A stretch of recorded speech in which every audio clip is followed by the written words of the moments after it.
Bonsoir à tous. Chaque année, des centaines d'enfants disparaissent chaque jour dans le monde entier. Des hommes et des femmes se battent ainsi tous les jours pour essayer de les ramener à leur famille. Ce soir, nous allons parler de l'un de ces cas, une affaire qui a tristement elle aussi bouleversé la France. Je vais vous parler de la petite Estelle Mouzin, disparue sur le chemin de retour de l'école en moins de 40 minutes. C'est une nouvelle émission, c'est un nouveau JTR.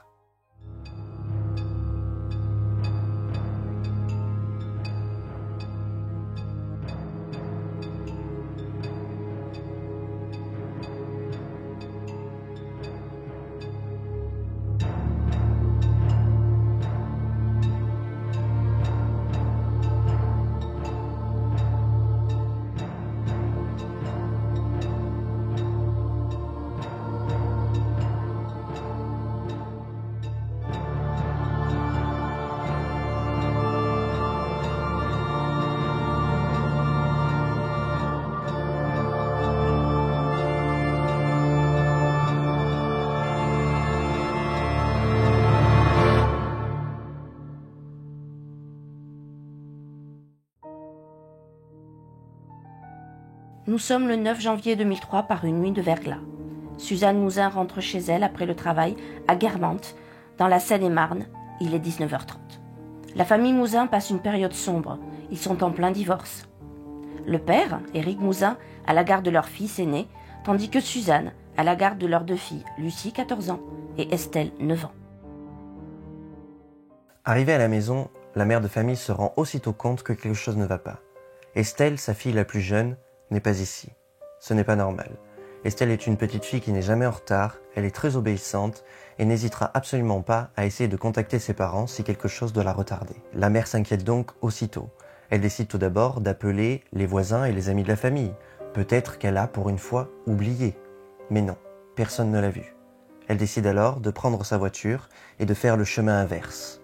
Estelle avait école jusqu'à 18h, heure de fin d'études, et rentrait directement par la suite à la maison. Une fois encore, rien à l'horizon. Pas d'Estelle sur le chemin de la route. La mère, paniquée, décide alors d'appeler Éric Mouzin, son mari. Éric Mouzin habite à 60 km de Guermantes. Après l'appel très inquiétant de son ex-femme, il prend immédiatement la route pour rejoindre celle-ci. C'est donc à 21h30 que Suzanne, effrayée et inquiète, se résigne à appeler le commissariat de la ville de Lagny. Estelle a tout simplement disparu. Voici la description d'Estelle Mouzin, faite par la police. Elle a 9 ans et demi, de longs cheveux châtains, mesure 1m35, porte une doudoune bleu marine, un pull rouge, des gants noirs et un jean. Elle porte également un béret violet, ainsi que son cartable. Estelle est immédiatement inscrite sur le fichier des enfants disparus et une dizaine de policiers sont dépêchés pour des recherches directement sur le terrain. Ils seront rapidement rejoints par pompiers, bénévoles, voisins et même amis de la famille pour récupérer la petite fille et tout ça à la lampe torche. Malheureusement, il fait moins 5 degrés, il y a du verglas partout, il faut agir très vite. Si Estelle s'était blessée ou si elle était tombée dans un fossé, elle est peut-être proche de l'hypothermie. Mais à 3h du matin, il n'y a toujours aucune trace de la petite fille. Et il faut stopper les recherches pour la nuit. La thèse de la fugue est rapidement écartée et dès le lendemain, le parquet de Meaux ouvre une information judiciaire pour enlèvement et séquestration d'enfants. C'est le parquet de Versailles qui se voit hériter de l'affaire. Il est temps pour eux de réaliser l'une des choses les plus compliquées. Il va falloir retracer le trajet complet d'Estelle le soir de sa disparition. Il est 18h quand Estelle quitte son école de Conches-sur-Bondoire. Elle est accompagnée ce jour-là de 2 amis. Les premières minutes passées, la première atteint sa maison et leur dit au revoir. Elles sont maintenant 2. Un témoin affirmera avoir vu les 2 fillettes marcher dans les rues du village, seules, à 18h20. C'est à ce moment-là que sa deuxième amie lui dit elle aussi au revoir. À partir de là, la jeune Estelle Mouzin est seule, à 750 mètres de son domicile. C'est la dernière fois que l'on reverra la fillette.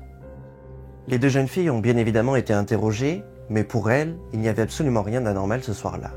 Personne ne les a suivies et personne ne les a abordées. Il y a à partir de là un problème d'ordre capital qui se pose aux enquêteurs.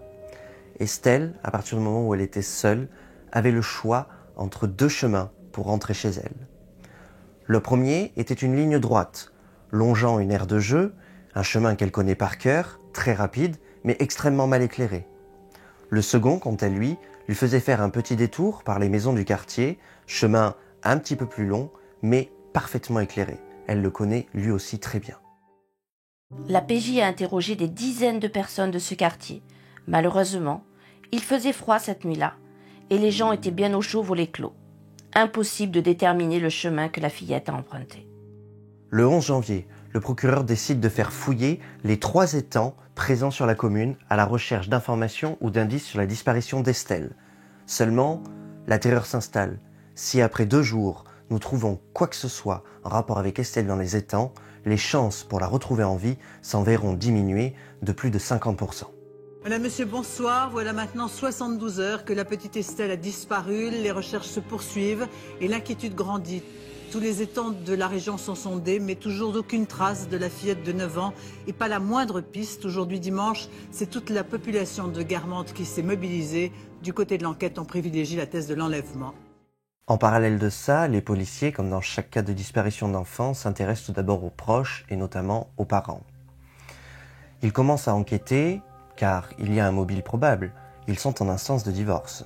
Mais c'est très vite écarté. Des amis de la famille insistent sur le point que, oui, ils sont en plein divorce, mais qu'il n'y a aucune animosité entre eux. Ce sont simplement des gens bien qui ont pris un chemin différent. Il faut noter aussi que leur comportement est parfaitement en adéquation avec la situation, même s'il est bien différent. La mère de famille est prostrée, terrifiée, passant ses journées devant son téléphone, attendant des nouvelles. Le père, lui, met tout en œuvre pour retrouver sa fille, quitte à harceler policiers et voisins à la recherche d'indices. Oui, le père est parfois extrêmement agressif. Mais les policiers comprennent. Imaginez-vous, face à ce genre de situation, un père de famille à laquelle on a arraché son enfant. Il prend néanmoins des décisions qui parfois compliquent les choses, notamment en parlant de façon répétée aux médias. Pour lui, il s'agit de son allié le plus précieux, et nous savons que dans ce genre d'affaires, ce n'est pas toujours le cas. Pense aussi à la personne qui l'a enlevée. Nous avons tous besoin de la retrouver maintenant, et ce soulagement, je suis sûr que la personne qui l'a enlevée le partagera avec nous. Voilà, c'est tout ce que j'avais à vous dire. Malheureusement, cet appel de détresse va déclencher une avalanche de pseudo-témoignages. On aurait vu Estelle à Mulhouse, dans les Pyrénées, à Lille, en Italie et même dans les rues de La Rochelle accompagnée d'un homme. Bref, un enfer pour les policiers qui auront dû vérifier toutes ces sources avec la seule révélation que il n'y a rien qui ressemble plus à une jeune fille aux cheveux châtains qu'une autre jeune fille.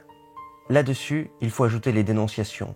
L'affaire remue tellement toute la France qu'il suffit de parler un peu trop de l'affaire autour d'un café au travail pour se voir dénoncé et relié à cette affaire. Mais toujours aucune piste sérieuse à l'horizon.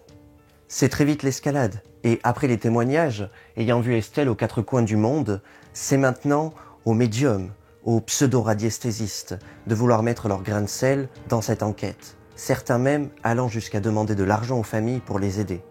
Soi-disant. Bien évidemment, les officiers en charge de cette enquête vérifieront chacune des pistes. Mais il n'y a rien. C'est le chaos dans la cellule d'enquête de la recherche de la petite Estelle Mouzin. Cette affaire suscite autant de réactions car il s'agit de la seconde plus grosse enquête de disparition d'enfants, après celle de Marion Wagon. Toute la France suit et attend son dénouement. 12 janvier, soit 3 jours après la disparition d'Estelle, quelque chose de surprenant vient remuer toute l'enquête. Suzanne, la mère de famille, reçoit un appel troublant. Il s'agit d'un homme, se faisant appeler Jackie, qui lui révèle ceci. « Nous avons votre fille. On ne lui a pas fait de mal. Je ne voulais pas l'enlever, c'est mon ami qui voulait. On va vous la mettre dans le premier train en direction de Paris. » Suzanne est sous le choc. Elle appelle immédiatement la police. Pour elle, ça y est, sa fille va rentrer à la maison. Elle en est persuadée. L'homme a dit qu'il regrettait. Il a même pleuré lors de la conversation téléphonique. L'appel est localisé à Cavaillon, dans le Vaucluse. La PJ ordonne alors la fouille de tous les trains en provenance d'Avignon et décide d'investir la gare de Paris. La gare est passée au peigne fin et tous les trains, je dis bien tous les trains, sont immédiatement fouillés. Malheureusement, Estelle ne descendra d'aucun train. L'homme responsable de l'appel téléphonique, ce Jackie, est retrouvé et arrêté. Il s'agit en fait d'un fou furieux, un mythomane compulsif. Il sera alors jugé et condamné à 2 ans de prison ferme pour canular odieux. Le 4e jour, la police réussit à identifier 80 personnes étant passées par Guermantes ce soir-là. Elle va même encore plus loin, en demandant des emplois du temps détaillés de tous les habitants de la ville, avec pour mot d'ordre « Avez-vous vu quoi que ce soit ?» Nous sommes rendus le matin du 14 janvier.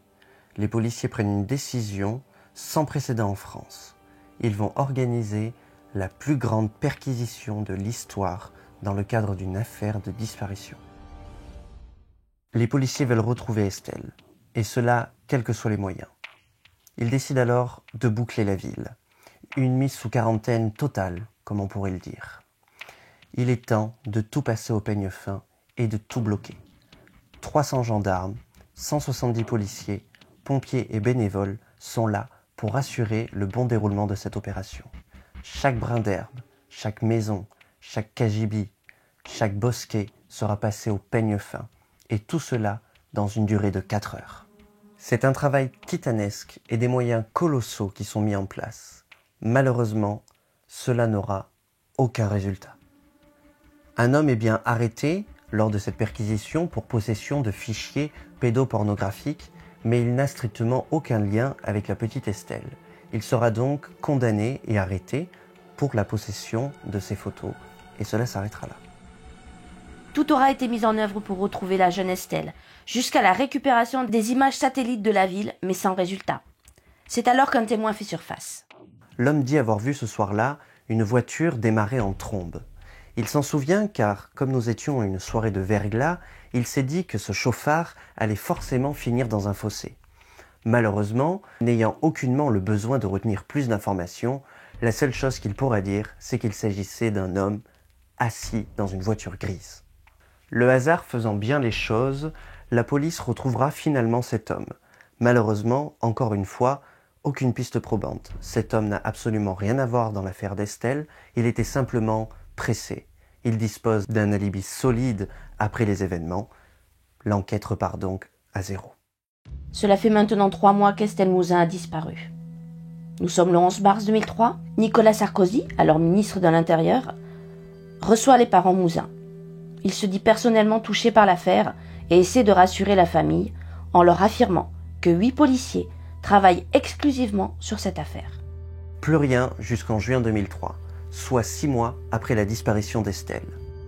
Un homme explique que sa fille lui a fait une terrifiante révélation.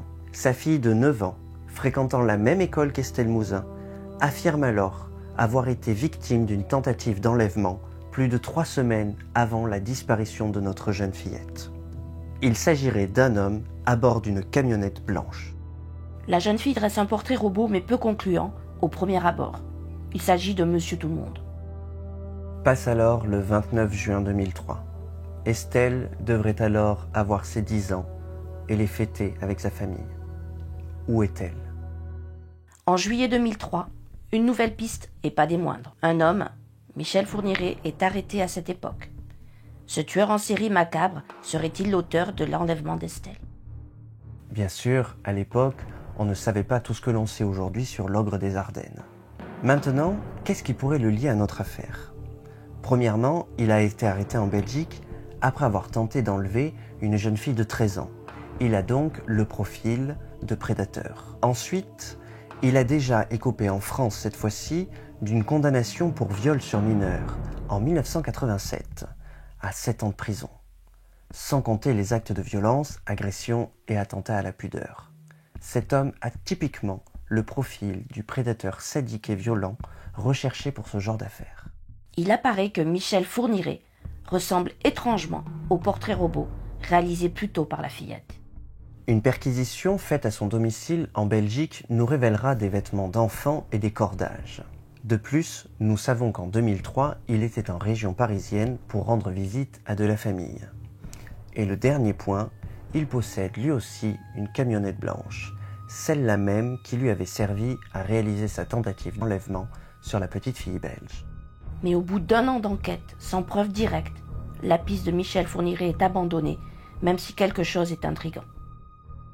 À 5h et quasiment 36 minutes, on va reparler du tueur en série Michel Fourniret. Il demande à être entendu dans 3 affaires. 3 affaires de meurtre ou de disparition, dont celle d'Estelle Mouzin, disparue en 2003 à Guermantes, en Seine-et-Marne.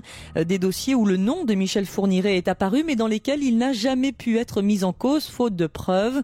Le tueur en série a écrit au président de la chambre de l'instruction de Reims pour dire qu'il souhaitait rencontrer les familles des victimes. Mathieu Bock a recueilli la réaction d'Éric Mouzin, le père d'Estelle. C'est quelqu'un qui demande à parler et à dire quelque chose sans dire de quoi il s'agit. Donc il faut attendre qu'il ait parlé pour savoir ce qu'il va y avoir derrière tout ça. Est-ce qu'éventuellement vous accepteriez de le rencontrer ? Sous réserve bien sûr que ce soit possible. Je pense que en fait il est entendu par le juge d'instruction. Il y a les fausses bonnes nouvelles qui se succèdent, donc je ne vais pas partir trop vite sur ça. Au final, cette rencontre n'aura malheureusement pas lieu et l'affaire va tomber quelque temps dans l'oubli. En janvier 2008, une perquisition a lieu dans un restaurant asiatique en Seine-et-Marne. Le 31 janvier 2008, les enquêteurs mènent des fouilles colossales pour retrouver d'éventuelles traces d'un corps dans un restaurant à 25 km de Guermantes. Destruction de scènes de crime, recel de cadavres et surtout, à qui sont ces ossements ? Le restaurant est détruit à coups de tractopelle.